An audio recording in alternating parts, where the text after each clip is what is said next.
우리는 살면서 가끔씩 남들을 오해를 하기도 하고 또 내가 오해를 받기도 합니다.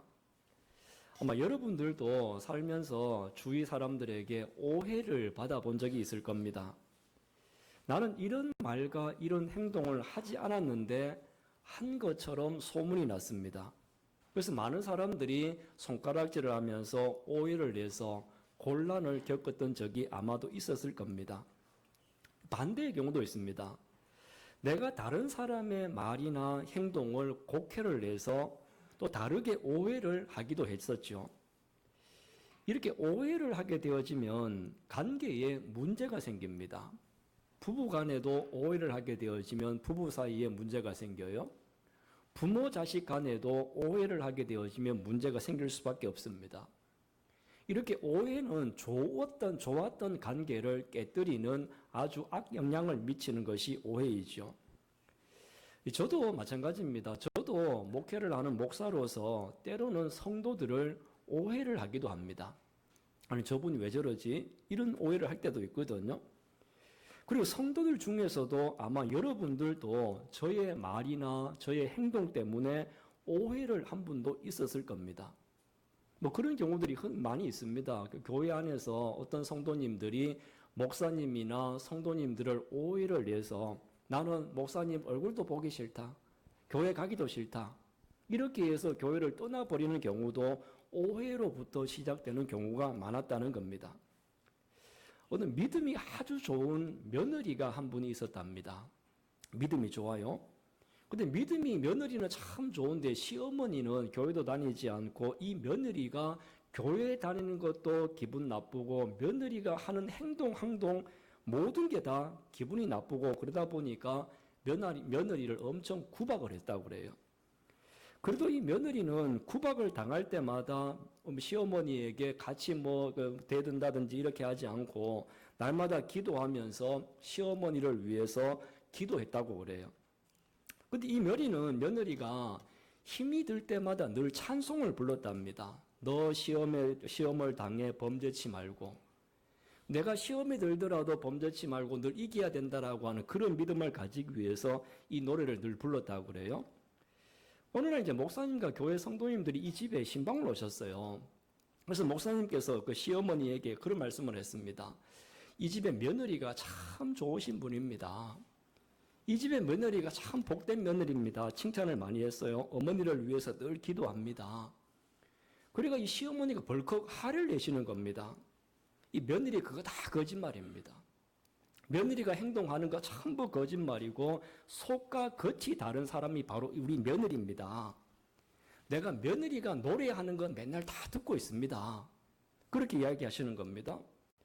그럼 목사님이 그럼 며느리가 무슨 노래 부릅니까? 라고 물어보니까 시어머니가 그동안 참고 있었던 화를 다 풀어내면서 이렇게 이야기하시는 거예요.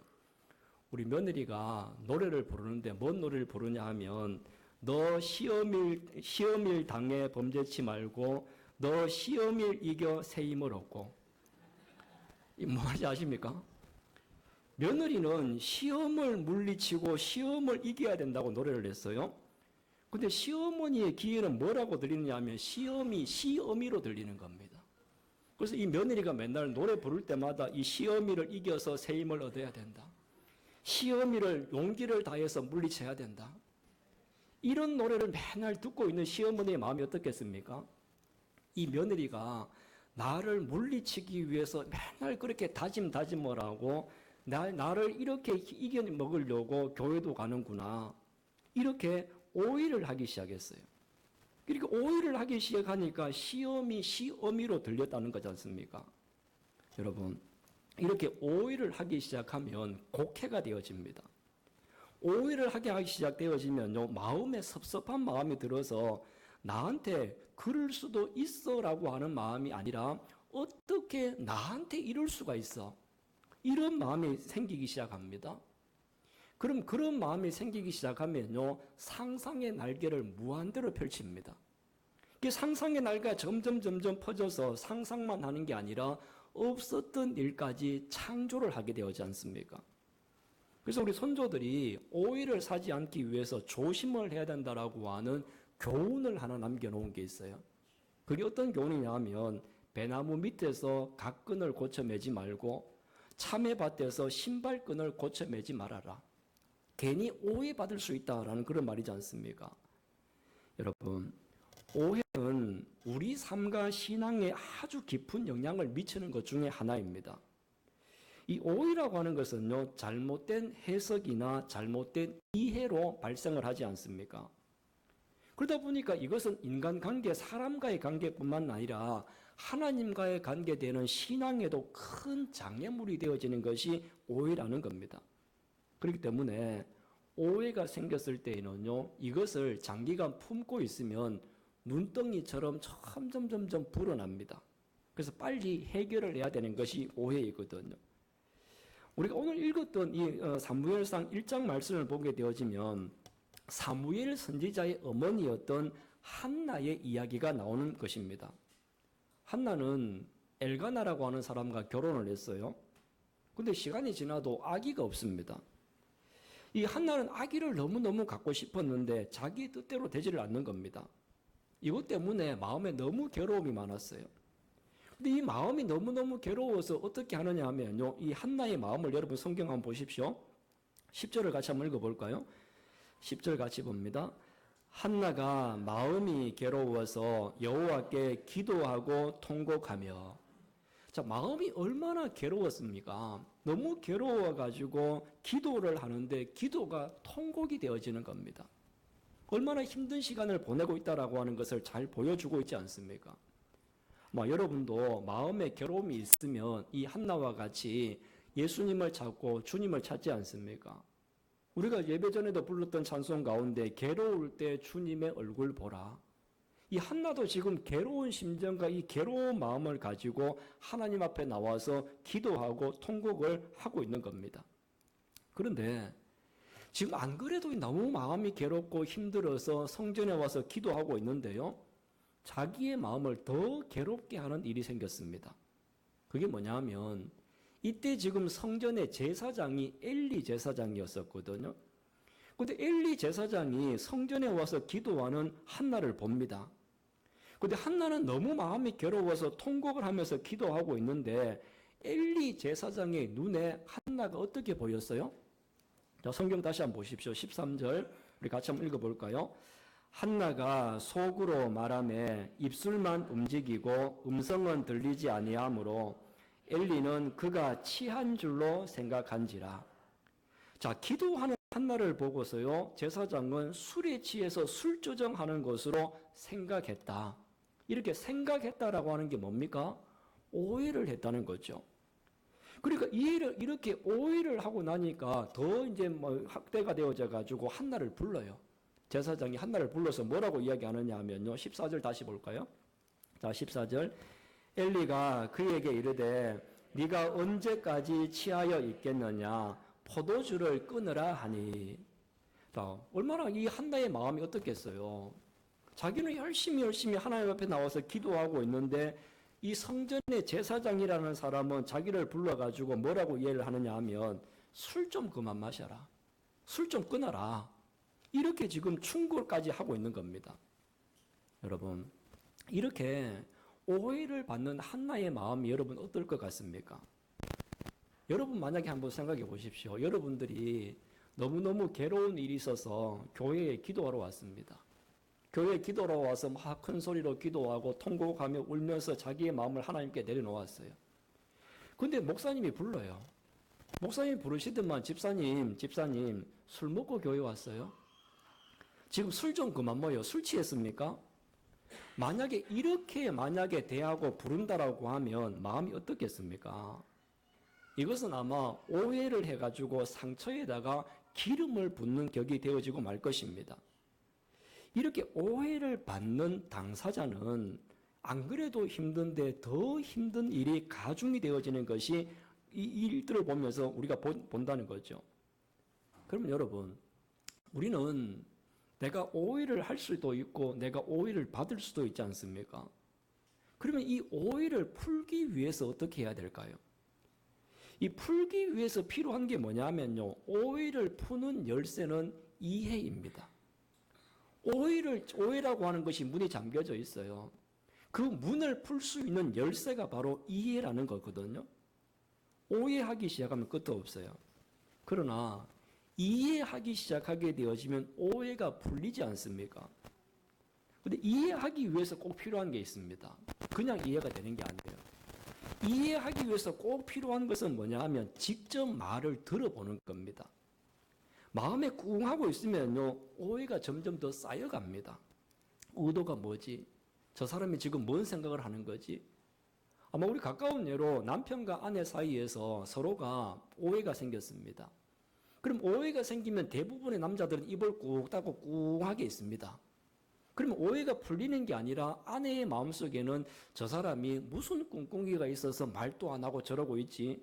이렇게 하면서 오해가 점점점 더 쌓여져 가거든요. 근데 제사장과 이 한나가 둘이가 오해를 겪고 있었는데 그 오해를 어떻게 푸느냐 하면 대화를 통해서 푸는 겁니다. 자기의 진솔한 마음을 제사장에 분명히 이야기하고 그 진솔한 이야기를 들었던 제사장도 오해를 풀어나가는 거지 않습니까? 한번 15절 한번 보십시오. 자, 15절 같이 봅니다. 한나가 대답하여 이르되 내 주여 그렇지 아니하니이다. 나의 마음이 슬픈 여자라 포도주나 독주를 마신 것이 아니요 여호와 앞에 내 심정을 통한 것뿐이오니. 아멘. 자, 지금 한나는 제사장이 술 좀 그만 마셔라, 술 끊어라, 이렇게 지금 이야기를 냈었는데, 근데 정말 자기의 솔직한 마음을 이야기하는 겁니다. 나는 술 마신 게 아니고 어디 가서 사람들 앞에 가서 하소연할 수도 없고 부끄러워서 이야기할 수도 없는 것을 하나님 앞에 나와서 간절한 마음으로 내 심정을 통한 것뿐입니다. 이렇게 이제 이야기를 하는 겁니다. 엘리 제사장이 직접 이 한나의 이야기를 듣기 전까지는 오해를 했어요. 직접 이야기를 듣기 전까지는 오해를 했지만 언제 오해가 풀립니까? 직접 이야기를 들어보니까 그때서야 아 그랬었구나라고 하면서 오해를 풀 수가 있었다는 겁니다. 한나의 사정을 듣기 전까지는 술주정뱅이라고 오해를 했었어요. 그런데 직접 들어보는 순간에 술주정뱅이가 아니라 기도하는 사람이었다라고 하는 것을 알게 되지 않습니까?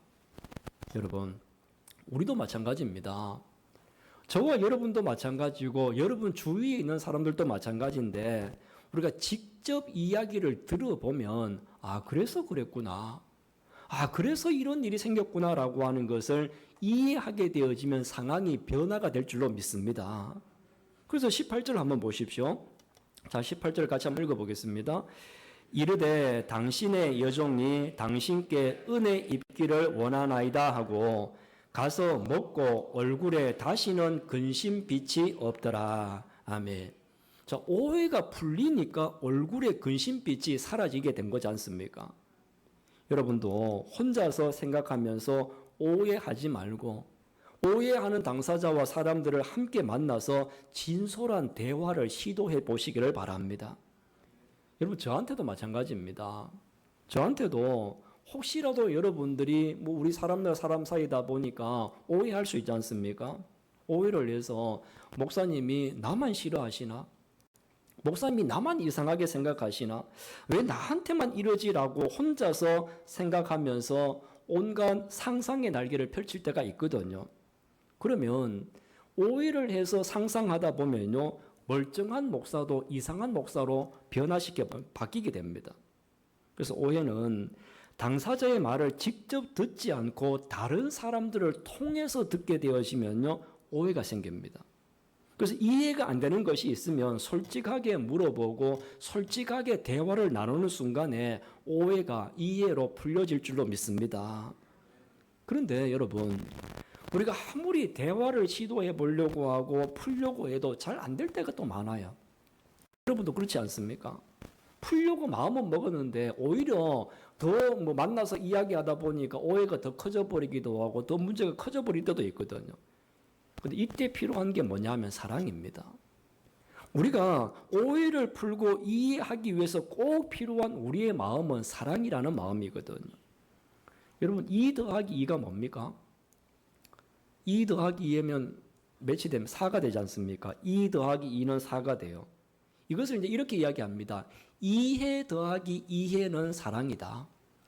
그래서 이해와 이해 둘 앞에 두 개를 붙여가지고 앞에 4자를 붙이면 이해 더하기 이해는 사랑이다.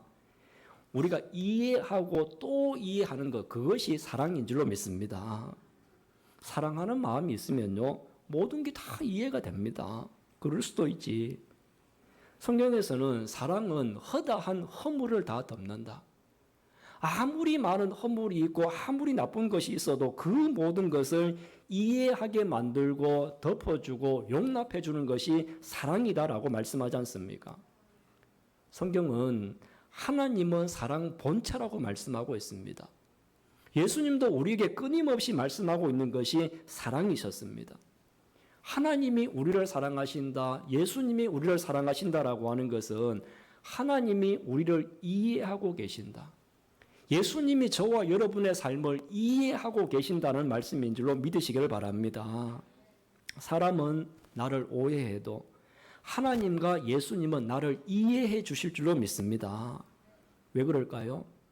하나님은 사랑이시기 때문에, 예수님은 사랑이시기 때문에 그런 겁니다. 여러분, 풀리지 않는 오해는 하나님께 가져오시기를 바랍니다. 그러면 하나님의 사랑으로 그 오해를 이해로 풀어주실 줄로 믿습니다. 저는 우리 상석교회 공동체와 또 여러분의 가정 공동체와 여러분의 모든 삶 속에서 오해가 없기를 바랍니다. 우리 안에 서로를 사랑하는 마음이 있으면 모든 것이 이해가 되기 때문에 오해가 생기지 않겠죠. 가정에서도 남편과 아내가 자꾸 오해해서 문제가 생긴다고 하면 사랑이 식으신 거거든요. 그렇기 때문에 우리의 첫사랑을 회복하기 위해서 애를 써야 되고, 교회 안에서도 우리가 오해하고 하나님을 오해하고 성경을 오해한다고 하면 하나님에 대한 사랑, 교회에 대한 사랑을 회복할 때 이 모든 오해가 풀려지게 될 줄로 믿습니다. 여러분 마음속에 이해가 되지 않아서 오해하고 있는 것들이 무엇입니까? 여러분, 그 오해를 이해로 바꾸기 위해서 솔직한 자기의 마음을 진솔하게 드러내 보십시오. 그리고 처음 사랑을 회복하시기를 바랍니다. 그래서 이제 우리는 오해를 넘어 서로를 사랑하는, 이해할 수 있는 공동체를 만들어가는 우리 모두가 되기를 간절히 원합니다. 오해하지 말고 이해하시길 바랍니다. 그래서 우리는 오해 때문에 불편한 관계가 아니라 사랑과 이해로 사람뿐만 아니라 하나님과도 행복한 관계를 만들어갈 수 있는 여러분 모두가 되시기를 주님의 이름으로 축원합니다.